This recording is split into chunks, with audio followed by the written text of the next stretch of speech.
Համակեցության կանոնները խախտելը, հասարակության նկատմամբ անհարգալից վերաբերմունք ցուցաբերելն ու մարդկանց անդորրը խախտելը խուլիգանություն է։ Հունվարի 9-ին համացանցում տեսանյութ էր հրապարակվել, որում երևում էր, որ մի երիտասարդ տան պատուհանից կրակոց է արձակում։ Ներքին գործերի նախարարության ոստիկանության գվարդիայի ծառայողները եւ Նայիրիի բաժնի համայնքային ոստիկանները ձեռնարկած միջոցառումներով պարզել են, որ ամանորի գիշերը իրենց տան պատուհանից կրակոց է արձակել Կոտայքի մարզի Քարաշամբ գյուղի բնակիչ 26-ամյա երիտասարդը։ Նա ձերբակալվել եւ տեղափոխվել է բաժին, որտեղ հայտնել է, որ ձայնային ազդանշան արձակող ատրճանակով կրակոցն ինքն է արձակել։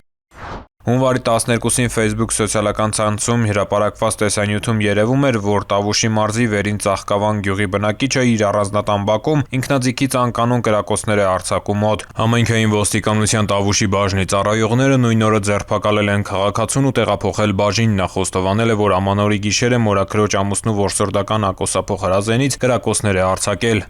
Նման մի տեսանյութ էլ տարածվել էր TikTok հարթակում։ Համայնքային ոստիկանության գլխավոր վարչության եւ Արտաշատի բաժնի ծառայողները պարզել են, որ ամանորի գիշերը Արարատի մարզի Բաղրամյան գյուղում 3 տղամարդ խախտելով հասարակական կարգը որսորդական ողարկափող հրազենից մեկական կրակոց են արձակել օդ։ Բացատրական աշխատանքի արդյունքում հրազենի տերը ներկայացել է բաժին եւ նախաքննական մարմնում տվել խոստովանական ցուցմունք։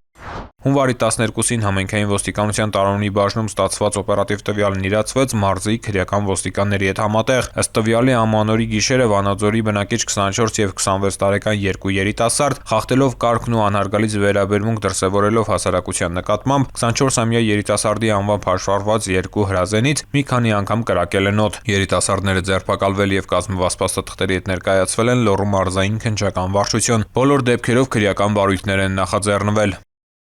Ծանուցում հանցագործության համար մեղադրվողը համարվում է անմեղ, քանի դեռ նրա մեղավորությունն ապացուցված չէ քրեական դատավարության օրենսգրքով սահմանված կարգով, դատարանի օրինական ուժի մեջ մտած դատավճռով։